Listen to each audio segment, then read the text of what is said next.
Thanks for coming out, everybody. We were going to introduce ourselves, but the main focus of this thing is to sort of get questions from you and answer your questions. So there's a mic set up there. I would encourage you just to start lining up now, because we're going to get started in like 10 minutes. We've prepared nothing. I'm not even sure. I only just met these guys about 2 seconds ago. I spent my whole life preparing for this exact moment. But in terms of material preparation, no, I have nothing. I almost walked away because I forgot what the name of the panel was. What I'm really trying to tell you is, you have to ask questions. We are screwed. Yeah, this is. Let's open one else. There's one guy. He's just going back. There you go. Yeah. Wait. Not yet. All right. Cool. They're going to line up and get ready. Well, you're to the left of me, so why don't you start? Because I'm not going to start. That rule was sort of arbitrary, but sure, yeah, I'll start. I'm John. I work at Harmonix. We make music games, Rock Band, and Dance Central, and some other stuff. It's pretty rad. I actually came from a music background. I work in a music games company. We make all the games that relate to music. And I was actually a concert booker, and I'm in a couple bands, and I was on tour a bunch, and then I settled down to help out with PR and sort of work my way up the ranks, and now I get to do things like scream at Chris Koeler on the phone for typos in his stories about Beatles Rock Band and things like that, for a living as a publicist. Yep. I'm the iPhone has like this button, like a mute kind of button that you can just put it on there, and they don't even know what they're doing. Yeah, no, I just yell into the void like a very Nietzschean scream fest. I'm sort of a publicist. I do a little bit of community stuff at Harmonix as well, but communications people work with press people every day, so in terms of journalists who want to get a break and write stories about games that are sort of on the larger side, I have some experience with that, so hopefully I can answer your questions from a developer standpoint. What about you, Arne? Who are you? I am Arne Meyer. I'm the community strategist at Naughty Dog, also sort of representing the PR side of things. A long time ago in a former life, I used to write a ska music fanzine. So that was sort of my experience in a small press, and it was really cool for me to get ads and get stuff to review, even though I probably had like a readership of like 300 people who were mostly my friends. But it was really cool, and so when I got a chance to start doing that a little bit more professionally back in 2000, the launch of Xbox, that's where I started focusing a lot of my energy. So I helped on the launch of Xbox. I was working for a public relations firm that was already doing sort of PR for them and doing online PR. So I helped launch that console and a few of the games around it. And then sort of things came and went, and I helped launch the 360 as well with the ARC on the ARG, and sort of really started focusing on doing a lot of online PR and a lot of community work. And since then, I moved on to Vivendi for a short stint, and now I'm at Naughty Dog, more or less doing the same thing, just trying to make sure that the little guys are being recognized apart from all of my major duties. So my name is John Ricciardi. Some of you might remember me from EGM a long time ago, Game Magazine. And I actually got my start doing freelance for GamePro. A lot of people don't know that. A long time ago. And then I did some strategy guide work like around in the mid-90s. Wrote this PlayStation guide back when they used to sell these like unauthorized guides that had like 50 million games in like one little book. They're terrible. And then after that, I went and I joined a fan site called Intelligent Gamer. I bet none of you have heard of it. Have any of you heard of that? I've heard of it. Okay, so there's like 3. Basically, it was like one of the first fan sites that actually took it seriously. They got bought by Sendai, which is the publisher, used to be the publisher of BGM. And so I had a chance to go work for them. And then a month later, Ziff Davis bought Sendai, and kind of the rest is history. Things happened, magazines got canceled, people got moved around, and I ended up on BGM. And after that, other things happened, and eventually I made my way to Japan, where I live now. I'm just starting to get jet lag right now, actually, too. So, now I run a local. Thank you. Now I run a localization company called A4, and we localize a lot of video games from Japanese into English. So hopefully I can give a little bit of a perspective on the journalism side. Still dabble in it. I had a column for GamePro that I was doing a couple months ago. You review your own games, basically? Yeah, basically. So, but that's one thing I would suggest you don't do. So we're here from the press side, from the communication side. You're here from the press side. So, of course, why are you here? So I'm the token video game journalist on this panel about video game journalism. I guess you just run into one. So we represent everything. I actually only do that moonlighting, though. My full-time job is making and selling plush unicorns. So if you like any of these, come find me. Very reasonable. I actually do know these guys for quite a while now, and work with them in various capacities in my job as a video game journalist, such as having to deal with John Drake's bullshit all the time. Every 2 or 3 years when Naughty Dog makes a game.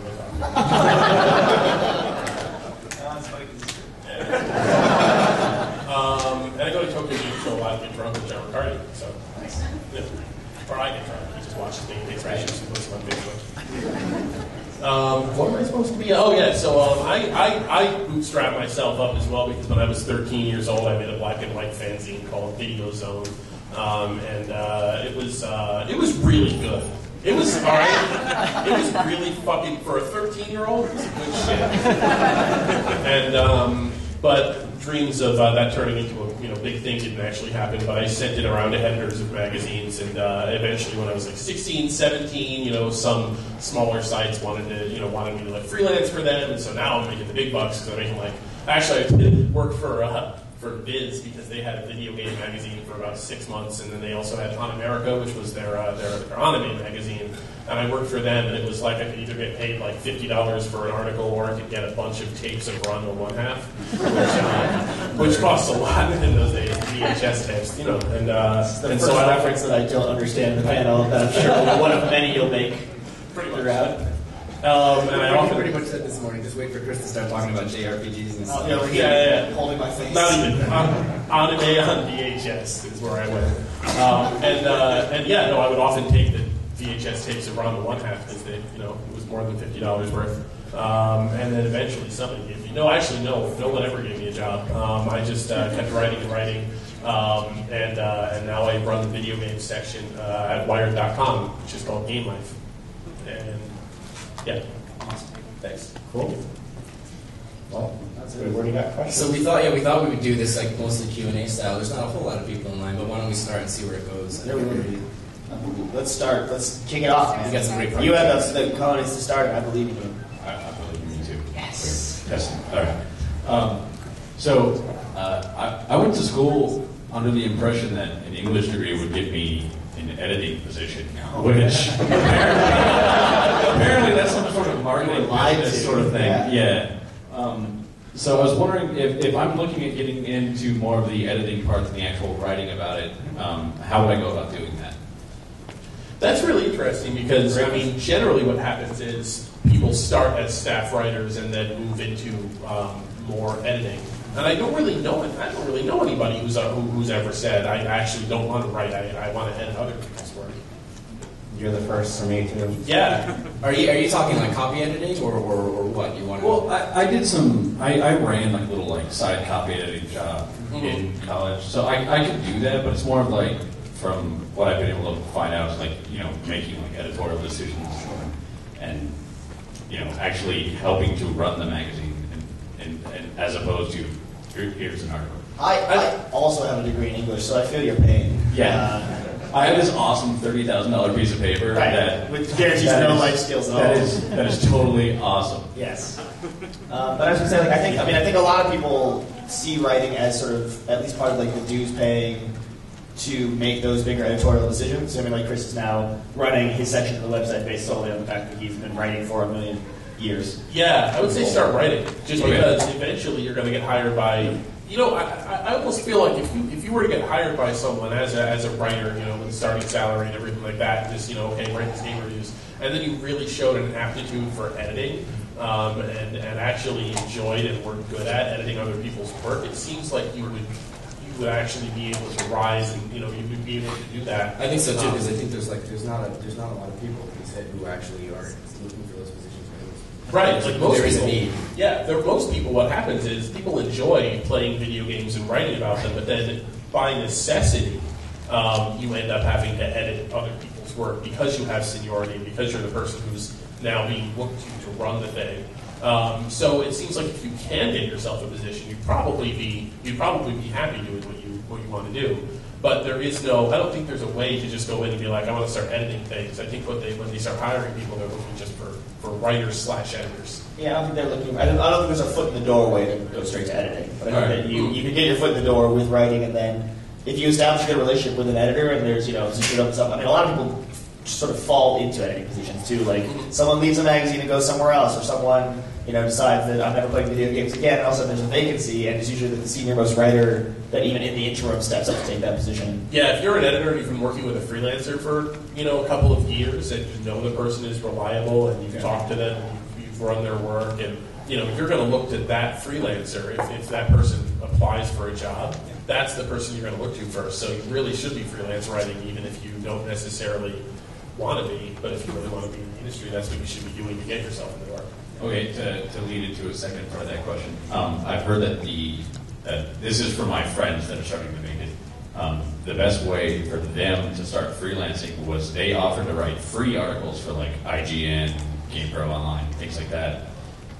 Is that a good way to do it? Just like I'll send you 2 free articles, and if they're good, publish them, or should I go in like I want $20 for this? Well, nobody's going to pay you if they don't know who you are and what you're capable of anyway, right? So everybody's got to start out free somehow, whether it's doing your own stuff and just showing them, or whether maybe you do agree to do some free stuff for a site. I would be careful not to I have some friends who do like a lot of work for particular sites who don't get paid for it because they're just so eager to do it, and you don't want to fall into the trap of being that guy. But yeah, you're going to have to do some stuff and get shown anyway, and not expect to be paid for it right away. So that is one way to get started. Yeah, putting together a body of work is really important. No matter how it is. I mean, even if you can't, at least start writing stuff on your own site or something, so that when you do go approach sites, that there's something else for them to look at as well, so they know that not only are you approaching them for that sort of work, even if it's on a free basis, but that you're dedicated and that you're just showing sort of how you're progressing as a writer. And I would say the same thing for approaching companies that you want to work with and get assets from, or talk to somebody or interview somebody from even a smaller games company. If you have something they can look to as a body of work and they're not just a random writer, you can read some of your articles and see that you're a competent human being with, say, I don't know, a degree in English. Then from there you can sort of step up and you'll be able to get more assets, which can make you write more professional articles, which will get you better attention from letters when you're pitching them. All right. All right. Thanks. Thank you. Good luck. Way to kick it off. Strong set of questions. An editorial feature here. I've been trying to work as a journalist for about a year, and as I've become more and more serious in my journalist work, I find myself leaning towards objectivity as much as possible with news articles. But it helps me, or makes me struggle a little bit as a critic when I'm trying to be subjective and talk about a game. And how do you, Chris, specifically kind of try to balance the objectivity of news with the subjectivity of criticism? Yeah. I like inserting my opinion into news stories, and I think it's important that you keep the facts and the opinion separate, though. I mean, what we've always actually really done at Wired.com is not try to write this straightforward news stories. That while we do have people who are experts in these subjects, and that they've been thinking this is not just some journalist who happens to have been placed on this beat because there was an open spot, and now they're just sort of straight up reporting the facts. But you have to be really clear that there is this, and it's not a slant in the reporting of the facts, but that we're also going to give you the news analysis as well. But it is really difficult when you're both a critic of games and also reporting on the companies that are making them, because those two things are going to be intertwined, right? Because when you're a business reporter at the Wall Street Journal, you don't necessarily care about when you're writing a story about Microsoft and you just played the latest Microsoft game and it was terrible. You didn't do that, so that's not going to color your reporting necessarily. But it's tough to get away from that, and so there is definitely kind of a gray area there where the quality of the products that you've personally perceived and the news story that you're reporting kind of intersect. Ultimately, it's going to depend on the publication that you're writing for and whether or not that's something that they want. It does come down to the kind of internal question, though, is, are you a writer first and a gamer second, or a gamer first and a writer second? But I think there's just so many different publications out there that you'll probably find something that goes along with the sort of stuff that you want to write. And I would just say, write the sort of stuff that you want to write that is interesting. Great, thank you. Cool. No, I was gonna add that. He doesn't care what you think, though. I know it's fine. He should. But I was gonna say one of the things that I thought was really interesting, and this has happened in the past year, is like in the video game industry, a lot of the news that's happening is very much like press release news, right? It's very like everyone gets a release at the same time, or someone gets an exclusive. And there's not really a lot of news. It's not like when you're reporting about a car crash and there's like literally the first person on the scene is the person with the story. The only example I can think of is in the past year, like the Infinity War shutdown day, where Clemens sort of like got on top of that story and was really reporting hard journalism up to the moment. But if you're a little site who's trying to sort of grab onto like straight news reporting, like there probably aren't a lot of real like hard breaking stories for you to report on totally objectively. So that slight slant you take might be able to give you that authorial voice when you have a press release that comes out about like the 9,000th week of Rock Band DLC, right? Yeah, I mean, to your point, I think that a lot of people you'll write news, but what makes your work stand above a lot of the other ones is the type of analysis you can put in there. And again, making sure that, to Chris's point, that you can keep the game critic side away from the news side, so that one doesn't color each other is important. But yeah, being able to have sort of that insight into your analysis is really going to set your writing apart from someone else who's just doing straight objective news reporting. Okay, so when you guys are hiring What's your name? Ricciardi from Vancouver. Hey. Vancouver. Yeah, name and location. Hello. What? Okay, go ahead. No, you're fine. There, You're good. you put us on hold. Yeah. So when you guys are looking for freelancers or hiring interns, how often do you go international? Like, I know when you're hiring an intern, that means that now you have to look at the work permit and all that kind of stuff. Yeah. So, how much of a disadvantage are people looking at? That's quite a disadvantage, just because that is. I mean, the permit stuff is, I think, a huge pain in the ass. Bitch. It's a total bitch. Me too. I mean, I'm in Japan. We want to get good people over there. But to bring people over from another country and deal with all that visa stuff is a pain. And I know it's a struggle here too. I mean, even just getting people down from Canada is like a big problem. So I think if you're doing it it sounds like if you're talking about either entry-level jobs or internships, you're probably looking for, like, you're out of school, you're doing it for pay, like, just for anyone who's still in school, sometimes that can be a little easier to do. Like, if you do have a student visa of some kind, it'd be easier to get an intern in the country to work for a summer or something like that. But no, in terms of like a full-time position, it's not a disadvantage because of your credibility or talent. It's just hard for that company to take the extra administrative step of then going through all those hoops for someone who they're taking a chance on for the first time. Sucks, dude. And then There's a bunch of great companies in Canada, though. Oh yeah, definitely. Yeah. Well, not media companies though. There's like one. That's true. But if you're doing freelance, does that same kind of thing fall in place, or is it more of a? freelance doesn't. I mean, because you can freelance from anywhere, right? You don't have to be in the country. So we have freelancers from all over the place. I actually hired a Canadian guy a long time ago named Greg Stewart. Some of you might know him. He used to work at EGM, and we couldn't keep him in the country. Like, we tried everything to keep him there, but after a couple of years, he had to go back. It just didn't work out. It was a huge pain. So we feel for you. Thanks. Sure. That's satisfying answer. I'm sorry. Hi, my name's Aaron, and basically I was just kind of wondering, with the internet being what it is, very accessible, lots of information on it, is it even plausible at this point to start up a print magazine, a gaming print magazine anymore? No. We've seen some very talented people who have a lot of experience restarting up some print magazines who are having trouble. So I would say not from scratch. I would say if you want to glom onto a magazine that's spinning up, you have a bunch of people who are really pushing out a thing and like make sure it's super integrated with the internet, because like a lot of your readership is going to be driven from there. I know one of the unique examples that's from this year at least is Jamin is doing Killscreen, yeah. which is sort of a different thing. I don't know if do you guys know what Killscreen is? Yes. See, this is a great thing for the PAX audience. The Killscreen should be all over this place. It's sort of this journal, almost like the American Medical Association journal, but for gaming. So it's like real like editorial feature writing, like in-depth analysis. It's a very different thing. So it's not like another magazine doing the same reviews in the same cycle. Just physical distribution alone just kills you. I mean, like the cost of Killscreen is not trying to make a bundle of money. They're not putting it on newsstands. They're just selling it. I think they print it when you buy it, right? Yeah, it's Amazon thing. Yeah. You would need a serious hook, like, to do a print magazine. I mean, you would have to either have like the best, you'd have to recruit like the Jeff Greens and the John Davisons or something, and then you'd have to have like some kind of angle that you can actually make money, which that's the really hard part. That's what I was insinuating. Because it have to be either a very different thing or like if the print quality was like really amazing and you could afford to charge, you could convince people to pay like $10 an issue or something like that, you might be able to do something. But that's kind of the only way. Yeah, I don't know. I mean, EGM just hired a bunch of great people, and I don't know where they're. EGM has name value though. Yeah, their brand has some value, and they're also trying something different with the online stuff. EGM, yeah. Right. We don't know yet Right. whether that's going to work or what, but I mean they at least realize that there has to be a hook. Also, it costs $1 more than most magazines, and the paper quality is better. You should. Sorry, yeah. Yeah. Crystal, let's Okay, yeah, let's just. Yeah, the paper quality is better, You guys and No, don't start a magazine. I think. Yeah. No. Do you have money in the bank? it's a very negative. If you have a couple $1 million, you should talk to Chris, and you guys should start your own gaming magazine. Yeah, Right. Chris. Yeah. It'll be all I'll about take your JRPGs. The unicorns. The unicorns. Thanks, dude. Bummer panel.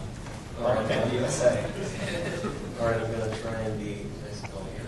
Lighten it up. I'm James. I'm from Silicon Valley, and I have 2 questions. If you don't mind me being Can't hear brief. you. Oh, sorry. I'm James from Silicon Valley, and I have 2 questions if you don't mind me being greedy. The first one is about last year after PAX, actually, I started getting into online blogging, and since then I've built about a year's worth of experience. And the one thing I've noticed is I'm trying to get into the journalism field on a more permanent basis because I really want to work in the gaming industry, but frankly I can't program or model for anything.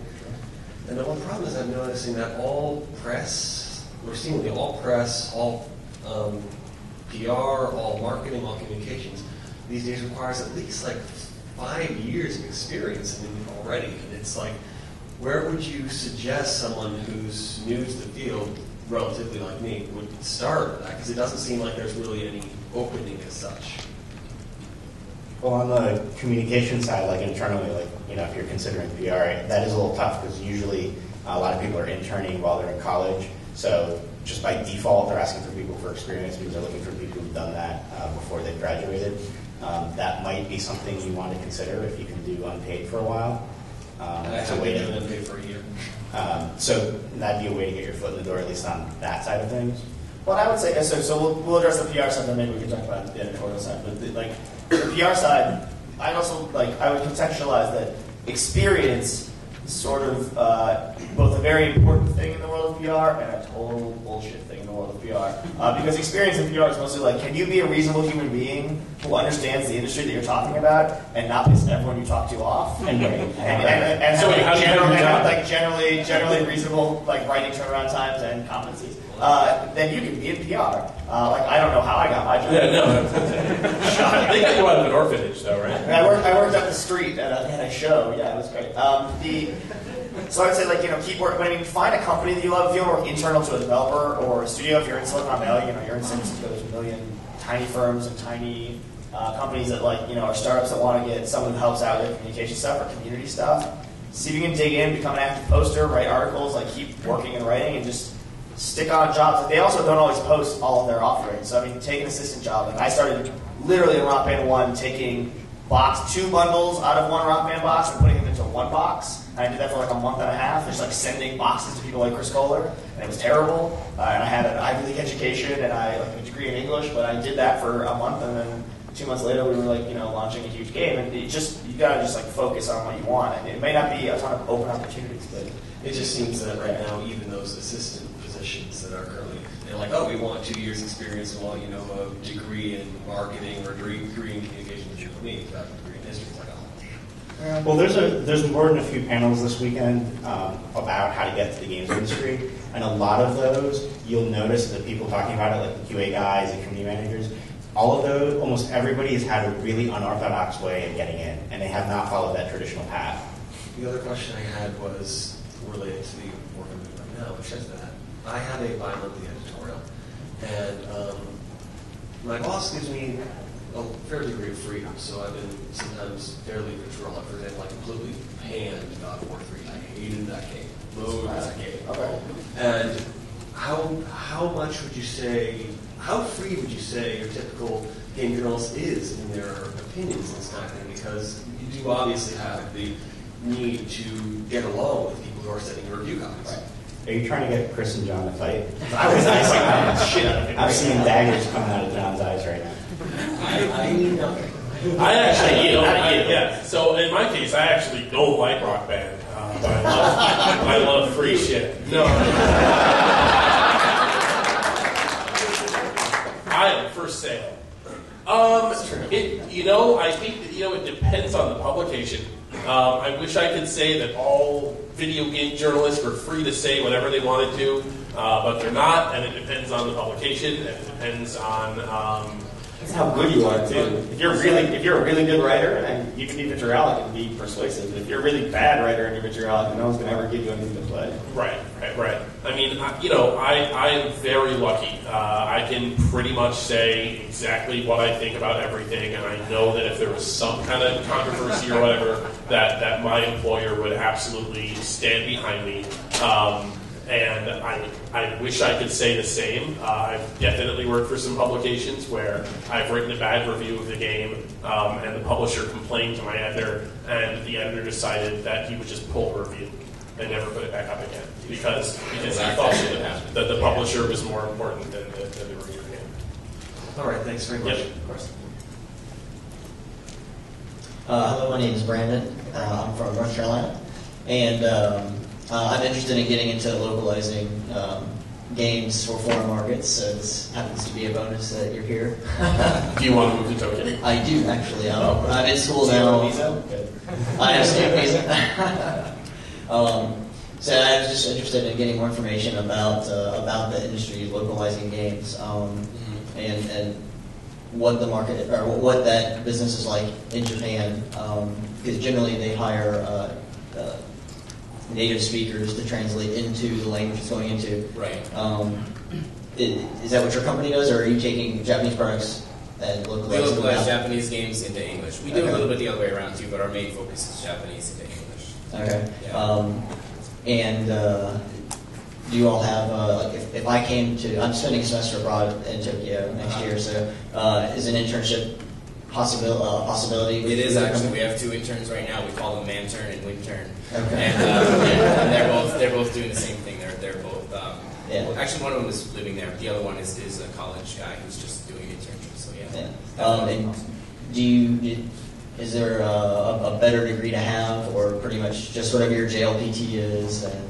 Yeah, I mean, like this kind of goes with the last guy's question too. But like, I've never been big on degrees and all that stuff. Like, I want to meet the person and talk to them and figure out what they know and what they're capable of, and then go from there. Because like, I don't have a degree, and oops, the other thing. Well, yeah, I had no experience, right? I had no experience, no degree when I started working in the game industry, and like, I'm glad that the people who gave me a chance recognized that I had a passion and I was able to write. But I mean, that's not high on my list. As a translator, of course, you definitely would need to be fluent. So that is something. The JLPT thing actually is important. But yeah, that's the main thing is just your ability. We give people a test and we test them on their translation ability and stuff like that. Yeah, experience, degrees, all that stuff. It doesn't. I mean, it's nice, but it doesn't matter too much time. I think we all have degrees that don't have anything to do with what we're doing, right? You're probably the closest, Chris. Yeah. Well, I decided. So I got a degree in Japanese, and what I thought was, this is my thought process. It was, I can probably pick up all of the kind of stuff that I need to know about journalism on the job, but you don't just pick up Japanese. And people are like, how did you learn it? And I'm like, well, I spent about 5 hours a day for 4 years practicing Japanese. Hey, look, the guy bought my book.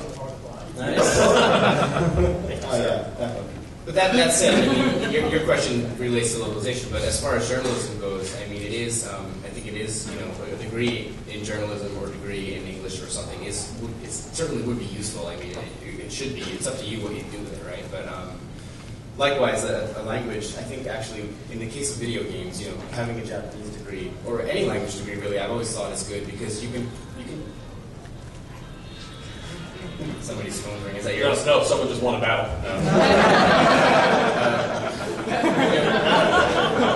If you have a language degree and whatever you're aiming for doesn't work out, every field needs people who can speak both languages, right? So you can always have something to fall back on at least one language. Excellent. And just one more thing, Chris, you sound disturbingly a lot like Seth Rogen. I'm sure you've been told that before. Nope, first time.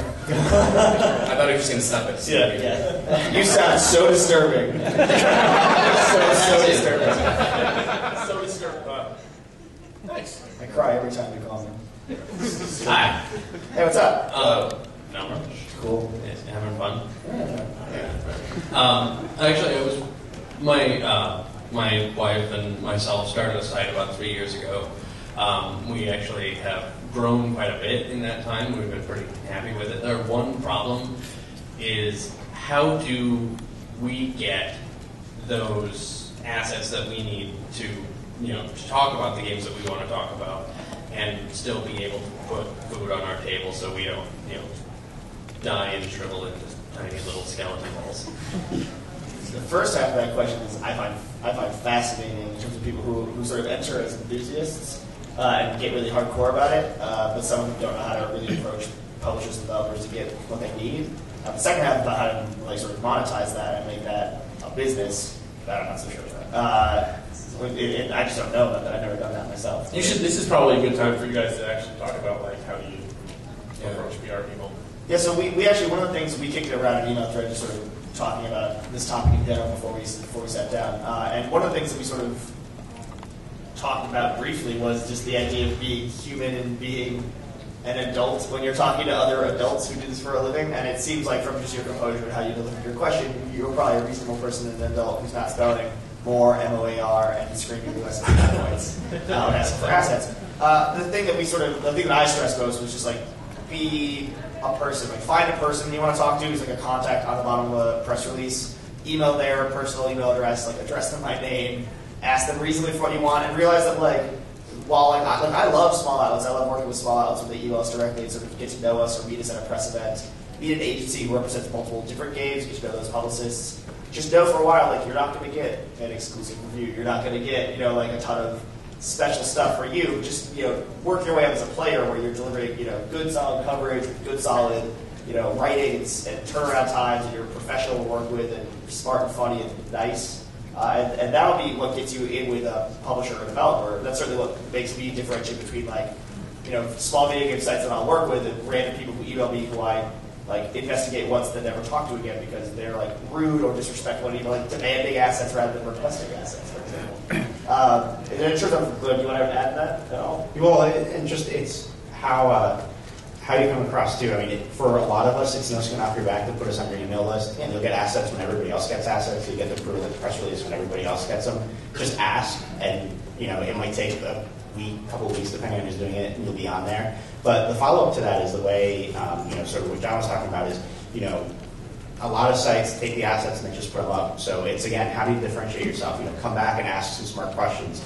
You're going to get responded to at some point. Again, you might not get the exclusive. You might not get, a Q&A in a timely manner because there's other people in front of you. But, the fact that you're being inquisitive goes a really long way. Well, I would say one last thing is if you do write up something, especially if it's a blast, if it's 5 new screens were updated from Street Fighter, it's oh good, there'll be 7 million stories about that this afternoon in my Google alerts when I get home.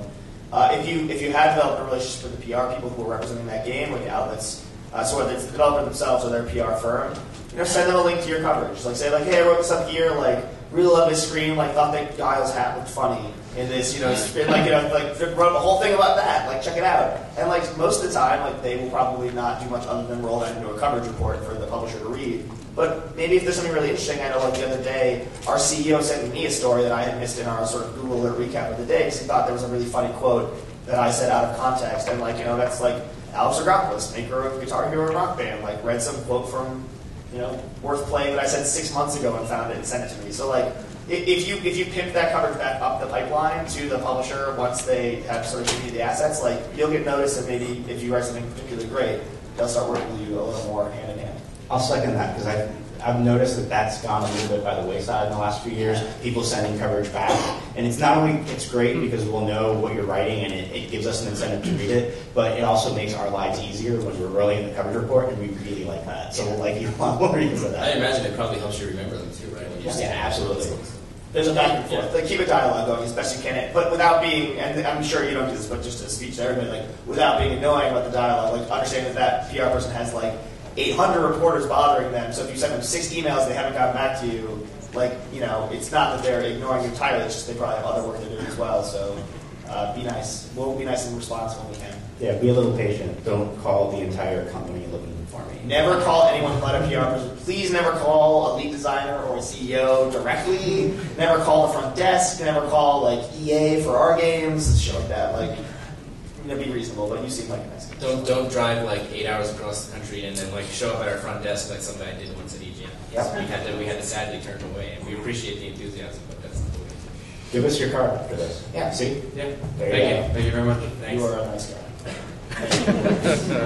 Hey guys, my name is Sam. I'm actually here on behalf of the Atlantic out of Washington, D.C. I hope you don't mind me giving a tiny bit of advice to budding writers. The first thing is, if you're here and you want to be a games writer and you don't have a pen out or you're not tweeting this right now, then you're doing it wrong. Boom.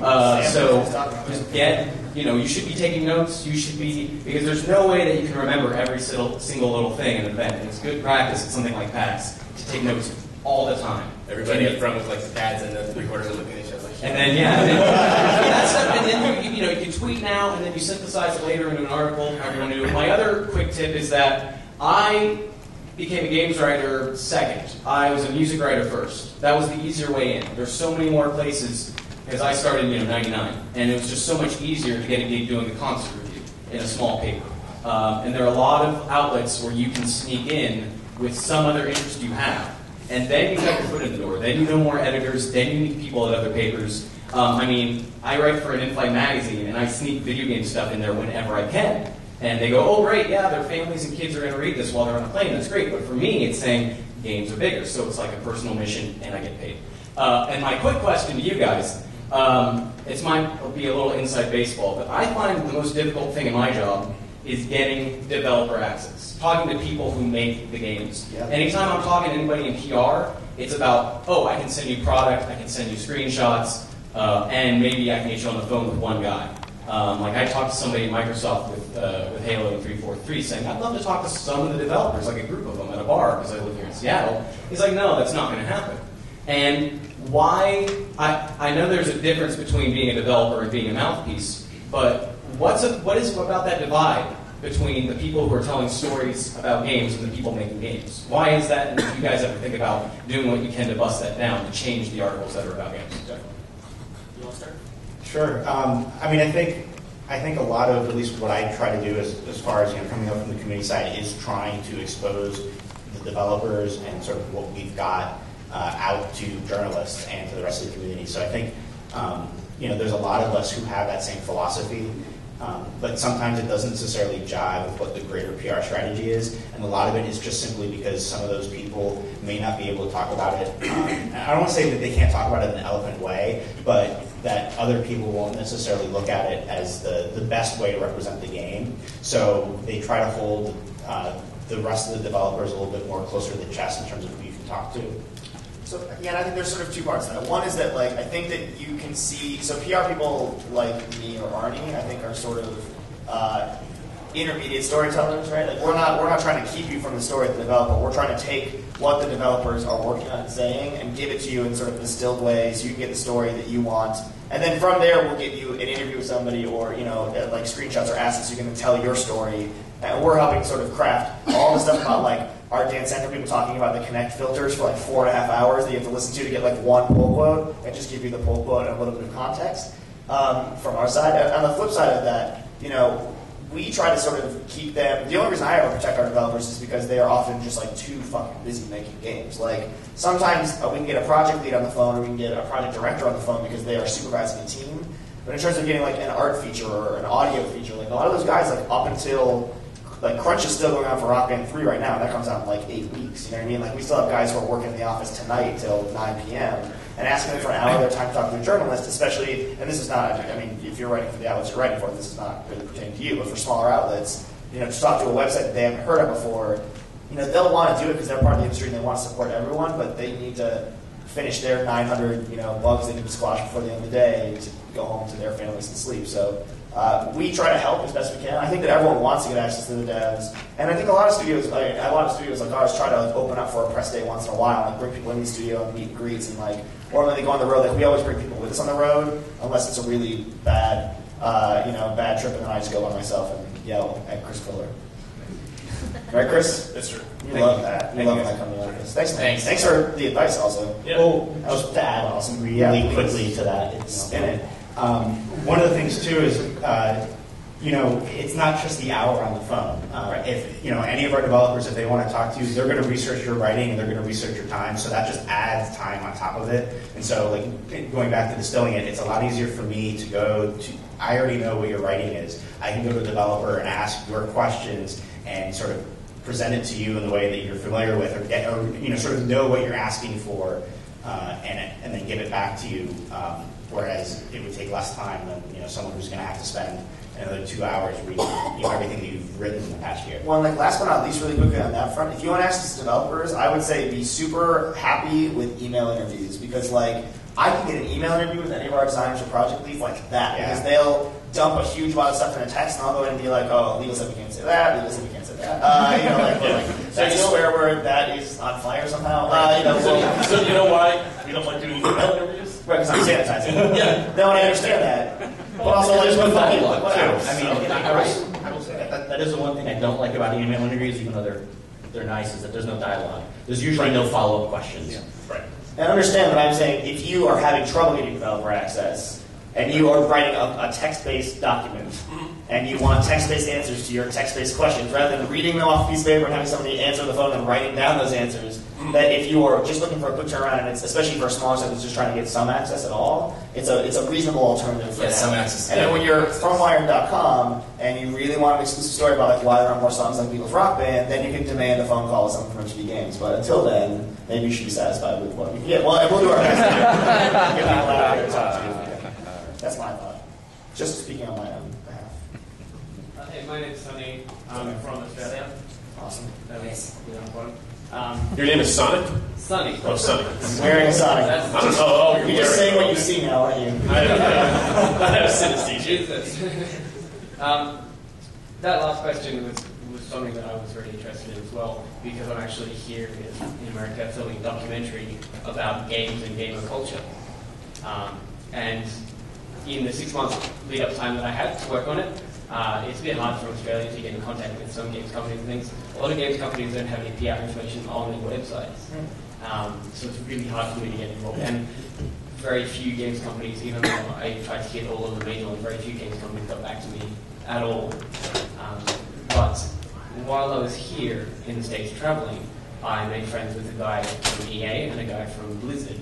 And I got to go there and talk to as many people as I wanted and kind of get in and stuff. So I made friends. It's a good suggestion. Be friendly, be personable, and kind of get to know some people. Be genuine as well, I suppose. You can't really just buy them a drink. You're literally reading down the list of things that I said in the email breakdown that we did. So keep going. Cool. That's good. But I would like to check things up because in my documentary I really want to body check news, gamer journalism. I think it leaves a lot to be desired, I suppose, in the US. And I was glad that not all of you are games journalists. Some of you are from the outside of the games companies. We're the only you ones. Yeah. But also everybody in the audience is kind of, because probably most wants to get into that kind of field.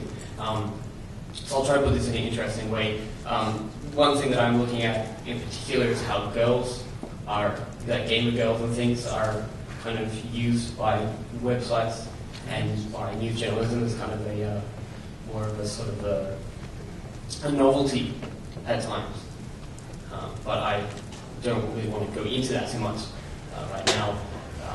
What I will do is say that maybe Chris and John, what do you think news journalism could do better, or what do you really want to give to gamers?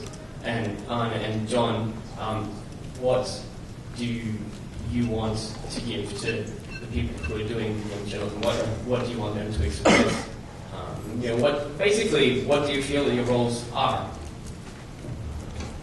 You jumped around there a bit, so I'm not sure. Yeah. Exactly. Sorry. I mean, one comment I would make real quick is I think this is sort of where you're getting is, we call it games journalism, but I'm not a journalist. I'm a writer. Like, I write about games. Of course, there's journalism involved, right? Where you have to, he mentioned Patrick Klepek did this piece on when the Infinity Ward thing broke down earlier this year, and he actually broke a lot of stuff, made phone calls, dug in deep, and that is journalism. But a lot of what goes on in this industry, writing about games and stuff, is not really journalism. It's just writing, and a lot of it is from people who just like games and are enthusiasts. So it's kind of a different thing. So, but that said, you're kind of all over the place there. So I'm not sure exactly what you're asking. So. Yeah, I'm trying to get at that. When you're writing about games, what you're really doing is you're trying to create a connection between you and the gaming community, and the other way around. You're giving the gaming community a common point of reference in connection. But then giving game scores out of 10 or trying to quantify their value in that regard, like, is that really useful? Well, but I think you're talking about two different things, right? I mean, you say, like, this is the intention of doing games journalism, and then you're name dropping of, like, scores and gamer girls and things like that. And I assume you mean sort of like the booth babes of websites. Yeah. But the two things, one, you're trying to make a connection, and Chris and John are trying to make a connection because they're writing. And I think enthusiast sites, small enthusiast sites, are trying to make a connection to any audience that will listen to them because they're really passionate about games. But like becoming a professional games journalist that is paid to write, like the people who are publishing your work are trying to make money. Like they're not. I mean, I don't mean that despair. Like I'm trying to make money. I'm selling video games. Games aren't free, right? Like if there's commerce involved. Whenever there's commerce involved, you should know like you're speaking to an audience. And so you can't really hate the idea of like giving advice to a consumer on a scale of 1 to 10 to say should you buy this game or not, or if you know that like your consumer is 18 to 35 dudes who love girls in bikini tops, and like I fucking hate that shit, but like they eat it up, and it means you have more click-throughs, and you can sell more ads, and your editor or your publisher may decide that that's something that their website does. So I think the thing is distill your writing and be as critical and focused as you can, and find an outlet that matches your passion. But like you kind of, it's hard to look at with one painted stroke across the entire industry and say like games journalism is crass or games journalism is not hard hitting enough, because frankly it's like no, I think business-based games journalism is about providing food for people's families and like writing as critically as you can in the context of doing that. Sorry, that was maybe a little aggressive of a response. I thought it was very reasonable. That's exactly what I wanted. And I want to give people information so they can know about our games and buy them if they want them or not. Not everyone loves the games that everyone makes. If you don't like Rock Band or somehow you don't like Uncharted 2, I think you're crazy. But like, you should go buy those games because they're great. But if you want to have an informed opinion, I want press out there with the sort of knowledge to inform their populace and our audience about if they should buy them based on their critical feedback. You just sold out. I just sold out. No, that's fine. I appreciate you. Thanks, man. I think we have time for 2 more questions. Wait, really? 5 more questions? 7 more questions? Yeah, 7 more minutes? 7 minutes. So. 7 more questions. Fast All answer, of we them. move on. All right, hi, I'm Cal. I'm Hey, Cal. with griffballhub.com. Our site works with the Griffball community, which is a game type within Halo 3. Yeah. And one of the big news that's coming out is Reach is coming out soon. And we also run a Griffball league on our site. And we're trying to get publicity for our league. It's in its 6th season now, and our next season is going to be within Reach. So we think that might be some kind of news story. Sure. But if we issue a press release, we can get coverage on like Rooster Teeth and Bungie. Yeah. But what would your recommendations be if we want to get coverage on other sites like IGN or any Xbox-specific gaming site? Do you think there's any kind of hook there, or do you think wouldn't even be worth the pixels to bring down? Are we going to reveal our pitching secrets? You can try it. You can. Maybe have do some sort of a PR stunt that they can cover. Give them a story. Guys who play video games is not a story. It's not really an angle. Assets? Video assets, actually. Assets? Yeah, video assets. Or video assets. People like sites like video, like that. I get requests for video all the time because that's. I guess that's a lot of readers really like that. Yeah, drop a video into their laps, and then it's like, oh, okay, well, this, and then a couple of paragraphs, and now I've got a blog post from my video game blog. So maybe that's what you do. So just the kind of thing we can do is we do highlight reels for Griffball there. That's awesome. No, that's exactly. I mean, like, for example, like I'm in a band, right? Who had a song in Rock Band 2, and like I'm friends with lots of editors, and I give them free Rock Band shit so they know who I am. But like our band's not really a video game band per se, but I got. Brian posted our video on Kotaku when we had a music video out because I asked him and I gave him not only the video asset, but the context of why it was relevant to his community and his writing. And then yes, also he was a friend of mine who I don't know if he just liked the video or did me a favor or had a writer that needed, a stupid thing to write for the day. But I'd say find someone who you think is interested in your story, get them to play around with you guys and understand what they're doing, and yeah, assets are important to get them a hook. Well, you touched on something really important. Make sure that whenever you're approaching the site that you're tailoring how you, what you're presenting to them in terms of what's valuable to their community. Next question. Lightning round. Lightning round. Thanks. Hi, my name is Sharon, and I'm an English professor. I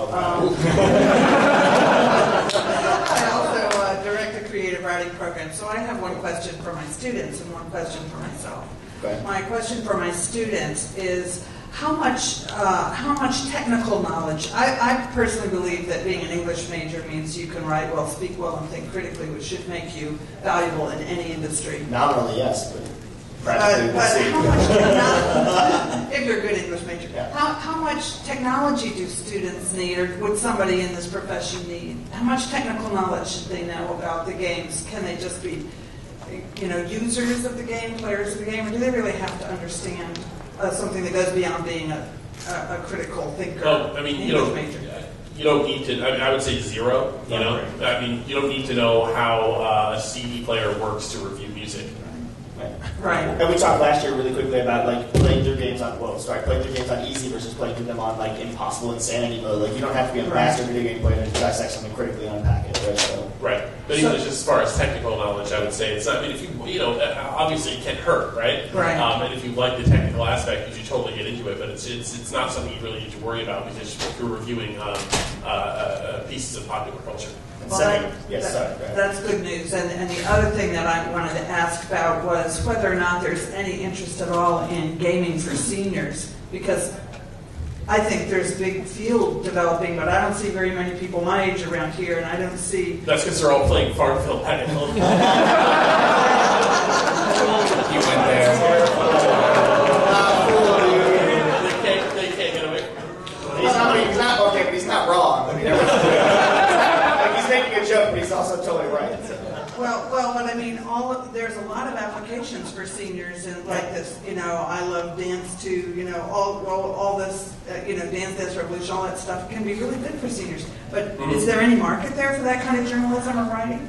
That's a better question. Yeah. IGN started up a site called Green Pixels that was really aimed at that sort of expanded, that wider audience for video games. The problem is that audience is not going to come to us. They're not going to go, I'm going to go check IGN and read about video games. Like you really have to go to them, and I think you have to approach them in different ways. But if you look at the success of things like Farmville and things like the Wii and Dance Dance Revolution, even they are getting to them, but it's not really through. It's not through us. I think a lot of it is through social media, if anything, but it's not through the critics and the news writers. I see. Thank you. Thank you. We didn't mean all those things we said about English degrees. The first thing you learn in English is how to lie. What's up? One more question. Hi, guys.